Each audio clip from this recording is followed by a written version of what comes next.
Hey guys, welcome to the Liberal Hive Mind, a channel solely focused on exposing the abundant hypocrisy of the left. Alright guys, so it seems President Trump is actually doing it. Both sides, Israel and Gaza, have now signed on, the hostages have been released. And so now it's time for President to do a little bit of a victory lap, and rightfully so. And now as Donald Trump is rightfully taking credit, I noticed something quite telling that's happening in the background. The whole global leftist narrative, these left-wing New World Order globalist clowns, they're looking like complete and utter fools. The man that was supposedly going to bring World War III, the man they told you was a danger to global peace and prosperity, the man they claimed was Hitler, a fascist, seems to be doing the exact opposite. And their faces tell you everything you need to know. Let me show you guys what I mean by that. We got some stuff to get into, so let's roll the tape. All right, folks, so let's start off with this moment. I think this was the most telling. Here we have the president getting praise from the Prime Minister of Pakistan. And just take a look at the face of UK Prime Minister Keir Starmer in the background. Had it not been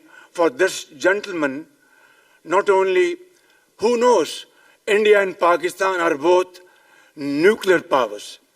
Had he not intervened along with his wonderful team, Mr. President, your valuable contribution along with President Sisi, I think history will remember in golden words.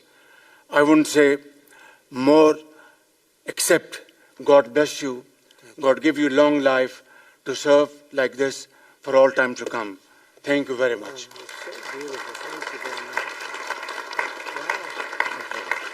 Look at him standing there in the background while world leaders are lining up to praise Donald J. Trump. He looks blank, lifeless, humiliated. Once again humiliated by this president. And that face right there tells you the entire story of the global left right now. They don't know what to do. Everything around them, this whole mirage that they've attempted to build here, it's all falling apart. Their entire identity on the global stage has been built on this lie that Donald Trump is some dangerous lunatic. And now they're being forced to stand next to this president as history is being written in real time, and it blows their propaganda to pieces. And actually another little piece of propaganda that got decimated. You know, there's been all this talk of President Trump, oh, he doesn't deserve the Nobel Peace Prize. I'm sure you guys have heard it all over the left-wing networks. He claims that he stopped 8 wars, but he's lying. The Pakistan-India conflict, he had nothing to do with it. Yeah, well, it seems the Prime Minister of Pakistan has a completely different opinion now, doesn't he? And of course, there's the latest rhetoric that actually Donald Trump did nothing here. No, the ceasefire and this whole deal, this whole peace deal, it was Joe Biden's work from the previous administration. What a crock of shit that is. And kind of hard to make that claim when Anthony Blinken is praising the president. But again,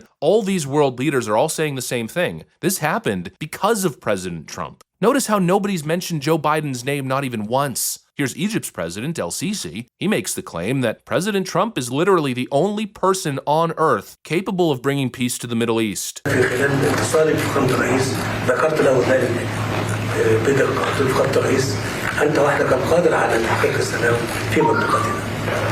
even said that very precisely during my communication with your Excellency, that you are the only one who is able to bring about peace and to achieve peace in this part. And just think about that, because again, this is the man they told you who was racist, who was unstable. He's a psychotic fascist fueled by Diet Coke and McDonald's burgers. The preservatives and trans fats have gotten to his brain. And it's funny because when he enacted that, let's call it the Islamic travel ban, that by the way was a Obama policy that Donald Trump decided to go through with, they claim that, oh, he hates the Middle East, he hates Muslims. But no, of course not. He was just able to see that there was a clear issue happening in that region, and he didn't want to continue importing those problems into America. There was an acknowledgement of the problem, which of course is the first step to fixing a problem. And now here's the president not acting as a racist, an Islamophobe. No, he understands the unstable nature of the region, and he has worked tirelessly to make it better. And that's exactly what he's accomplished here. And in many ways, he's negotiated in the interest of the people of Gaza. He hasn't taken the neocon side of blowing them to smithereens until the very last Palestinian. No, in a lot of ways, he's interested in their future as well. And you know, it's got me thinking, what kind of dictator does that? What kind of supposed racist dictator negotiates peace instead of just bombing these people to smithereens? The reality is, President Trump is different. And I think people are finally starting to see it. He doesn't play their games. He doesn't bow down to the donors, to the deep state warmongers. He doesn't owe the military-industrial complex a damn thing. And that's why he's unpredictable, because he does, in the moment, what he feels is right. And yet every time people called him controlled opposition or a puppet of Israel, well, look at him now. In these peace negotiations, especially recently, he put Netanyahu in his place. He applied the pressure when it mattered. He forced the Israelis to negotiate. And that's why we're seeing scenes like this where Netanyahu's getting booed and President Trump is getting cheered. To Prime Minister Benjamin Netanyahu.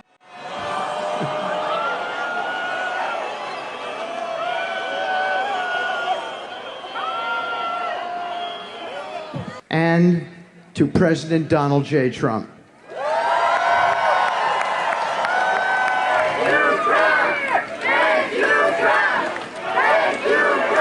And, of course, endless applause for President Trump. Endless applause for President Trump. And when I was there, I even saw people wearing Make America Great Again hats in that crowd over at Hostage Square. I think people are starting to realize who the real leader is here. They claim he's a puppet of Israel. No, he's not. He's hell-bent on leaving a good legacy, on leaving the world a better place than when he found it. And they also say he's an agent of Russia. But in those negotiations between Russia and Ukraine, he's not just doing the bidding of the Russians. Again, he's trying to find compromise. He's trying to mediate negotiations, compromise, bring an end to all the dying. And really, I think it goes beyond policy. It goes beyond politics. I think this is human. That's what this president is. Human, above all. And I really think this is Donald Trump's moment. People are starting to feel it. They're starting to see it. Even old school Democrats. Take a look at this clip. We got a lifelong Democrat voter from New York who called in at C-SPAN. He just broke down in tears at how beautiful the moment was. That was a momentous speech.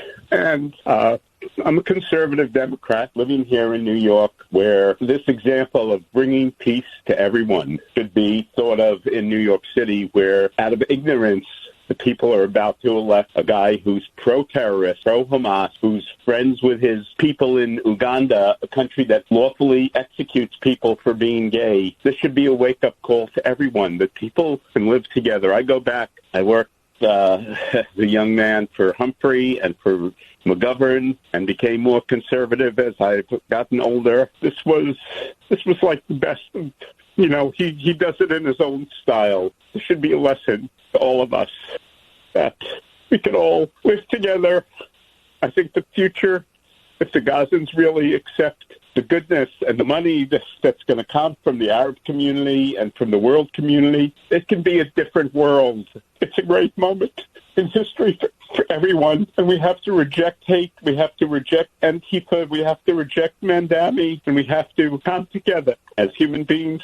I'm an old guy, life is short, and we should live it with love. Yeah, and just think about it. That's the guy that they say is a fascist. That's the guy they said was going to bring World War III. The left is panicking, folks. That's why they're so freaking silent on X. Could you imagine had Joe Biden accomplished this? I mean, they wanted Joe Biden to do this. The left certainly did. If he did it, if he actually set up this whole ceasefire and peace deal and accomplished the job, it would be Nobel Peace Prize this, Nobel Peace Prize that. The greatest president ever. The greatest peace negotiator known to mankind. But since Trump did it, it's either Joe Biden gets the real credit, total silence, or they're somehow trying to disavow this or spin it into negative, or that it's not going to work and Trump's being played and yada yada. And that's because they're trying to get ahead of the narrative. They know that their lie that Donald Trump is this monster, I think today has fully died. At least to most people who have basic intellectual honesty and integrity. President Trump isn't what they say he is. In fact, I think he's the exact opposite. President Trump is exactly what we know him to be. He is a force for peace, a force for sanity across the global stage. You know, you got these neocons like Nikki Haley who are always saying, peace through strength, peace through strength. They love to say it, but they don't live by it. This right here, this is peace through strength. What he did in Iran, same thing. All the wars he's stopped, the American pressure that he's applying, not to cause endless wars or global conflict, to boost GDP numbers, no, to actually end hostility. That's peace through strength. And now what a track record he's got. He's stopped so many wars. He got all these peace deals from his first administration that happened in the Middle East, and we're likely to see a couple more added on here. This president is restoring order. He's getting results. And fewer people are buying the leftist BS these days. Anyways, that's what I got for you guys. Thanks for watching, and I'll see you on the next one.